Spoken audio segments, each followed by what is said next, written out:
À ce moment-là, on n'était pas du tout prête à se produire. On avait une date de prévue, mais c'était au moins 1 mois plus tard.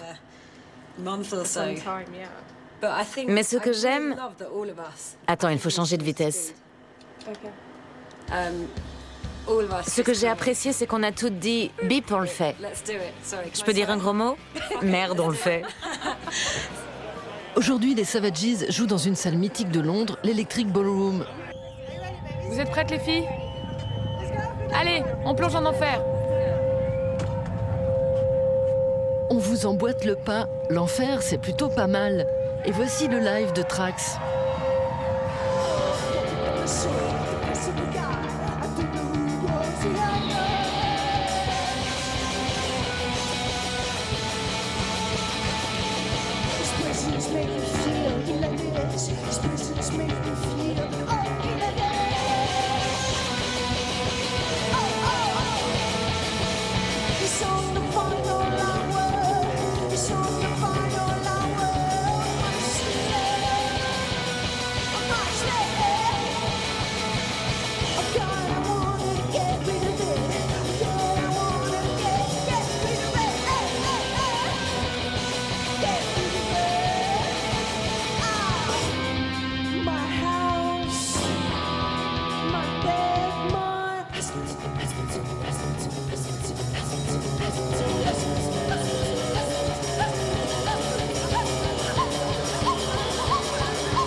Trax, ça continue et c'est Bonnet D sur arte.tv.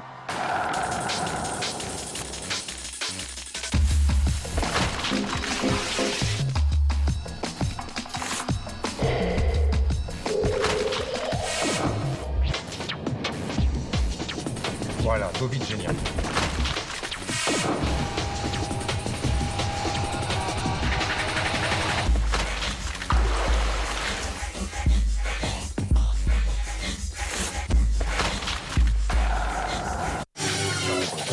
Métro, Le Move et Deezer vous ont présenté Trax, le magazine défricheur de nouvelles tendances.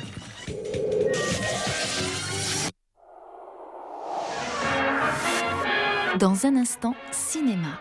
Artiste et modèle avec Dean Martin et Jerry Lewis dans un impayable duo de comiques.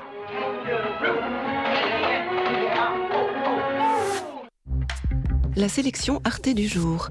À l'antenne à 20h50, les glaciers du Karakorum. Sur les plateformes Arte Future, Himalaya quand le changement climatique mène à la coopération politique. Arte Créative About Kate. Arte Live Web, Ayo et Ben l'Oncle Soul. Et sur Arte Plus 7, Prêt à jeter. Arte 100% bimédia. On en aura dansé des ballets. Le lac des Cygnes, Gisèle, Coppelia. 300 ans de scène. Quelle vie depuis nos premiers pas devant Louis XIV. On peut dire qu'on en a vu défiler des pieds. Des pieds de petits rats, des pieds d'étoiles. Pas étonnant qu'on soit usé.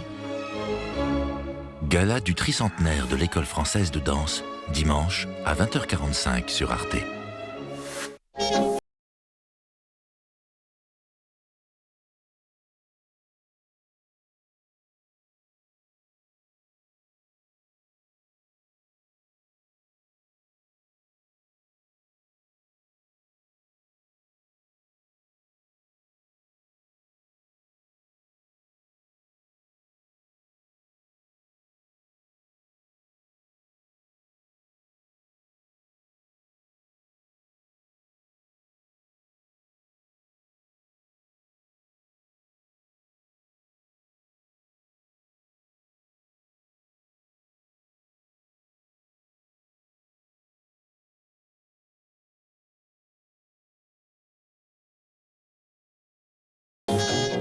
Celle qui rit à tout propos, celle qui dit l'amour c'est beau. C'est beau de vivre, non? Ah, j'ai comme un frisson. Arte salue le cinéaste Jacques Demy. Je l'ai aimé tout de suite. C'est probablement ce qu'on appelle le coup de foudre. Un portrait et un film. C'est moi. C'est moi Lola. Lola, lundi à 20h50 sur Arte.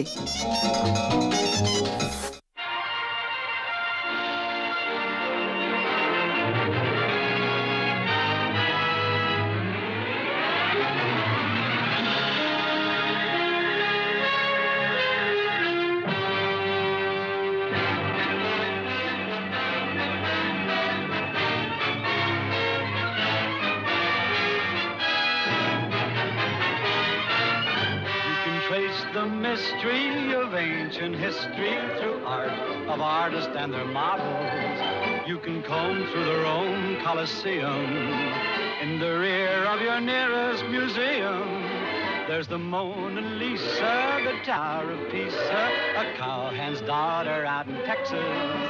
And there's modern art to see that makes you wonder what the heck is meant to be.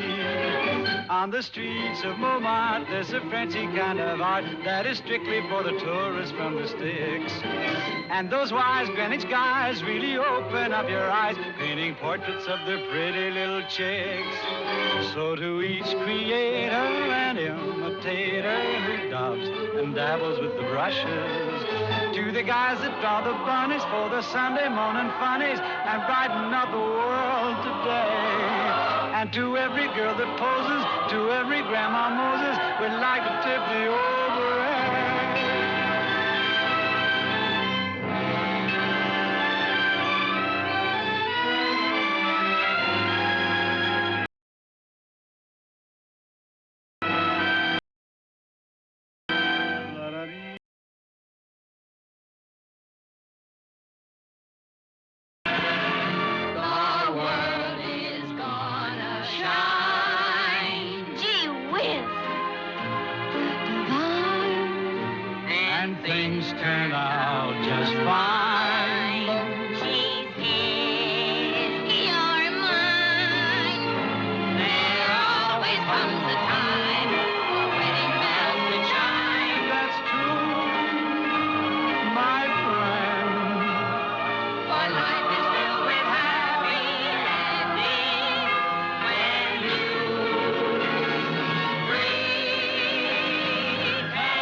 On se retrouve dans un instant pour découvrir ensemble quelques petits programmes surprises.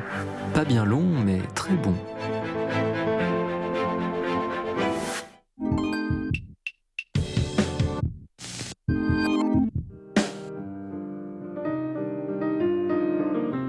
Le musée d'Orsay rend hommage au couple Marlène et Spencer Hayes, collectionneurs d'art américains qui ont réuni un ensemble exceptionnel d'environ 200 œuvres françaises du 19e et du début du 20e siècle.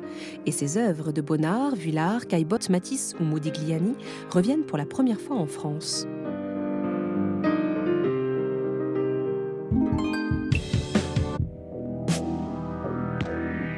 Placée sous le signe d'un soleil froid, cette nouvelle saison d'exposition au Palais de Tokyo lève le voile sur un monde paradoxal éclairé par une lumière étrange.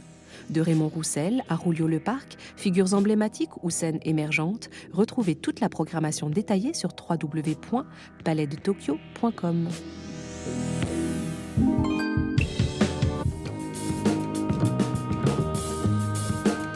L'exposition Le théorème de Nefertiti interroge les méthodes de présentation et le processus de décontextualisation spatio-temporelle avec lesquels les œuvres d'art sont traditionnellement exposées, de Ptolémée à Giacometti. Elle invite le public à aiguiser son regard critique et à réfléchir sur le processus d'appropriation des œuvres d'art. Là, vraiment, je vous l'offre de bon cœur. Dominique Blanc et André Marcon se retrouvent dans La Locandiera de Carlo Goldoni, mise en scène par Marc Paquien. Une comédie sensuelle datant de 1752, dans laquelle une délicieuse aubergiste, Mirandoline, décide de séduire le seul homme qui ne succombe pas à son charme pour le punir de sa goujaterie. Succulent.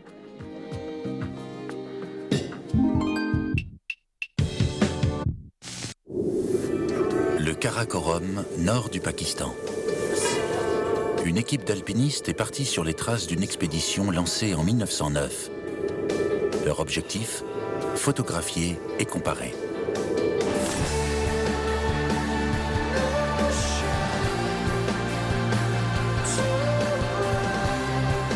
Compte rendu d'une aventure au sommet.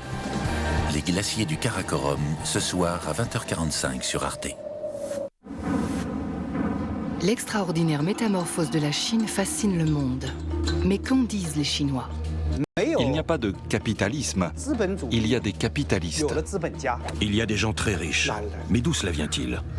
Exploitation, combine et extorsion. Si Mao revenait, il virerait cette bande de corrompus. Il les fusillerait. Chine, le nouvel empire, mardi à 20h50 sur Arte.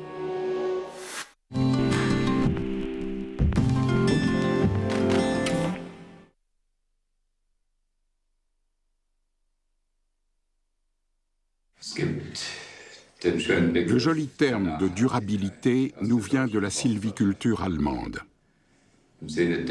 Si l'on s'en tient à cette notion, le monde actuel n'est absolument pas durable. On consomme les ressources plus vite qu'elles ne se reconstituent. Ça ne peut pas continuer. Sinon, nos petits-enfants et nos arrière-petits-enfants se retrouveront dans une situation désespérée. Pour quantifier l'impact de chacun sur la nature, il existe ce que l'on appelle l'empreinte écologique. On estime ainsi qu'en moyenne, un Allemand monopolise 4 hectares en permanence pour subvenir à ses seuls besoins. Si 7 milliards d'êtres humains vivaient avec la même empreinte écologique, il nous faudrait 2 planètes. Les citoyens des États-Unis, qui ont toujours une longueur d'avance, ont une empreinte écologique de 10 hectares.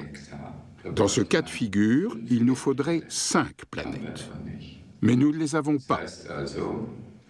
Par conséquent, nous devons de toute urgence apprendre à vivre avec une empreinte écologique moindre, réduire notre consommation d'énergie et d'eau, réduire la consommation de minéraux et autres ressources.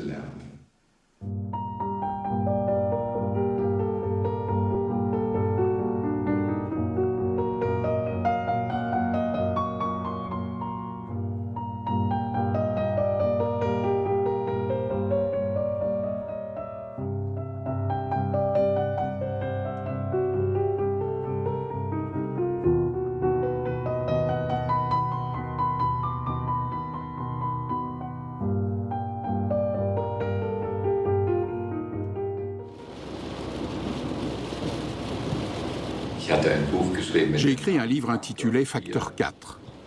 2 fois plus de bien-être en consommant 2 fois moins de ressources. En fait, on pourrait consommer l'énergie et l'eau de manière 4 fois plus efficace. Le livre suivant s'appelle Facteur 5. Facteur 4 présentait diverses avancées technologiques dont certaines ont été très bien accueillies.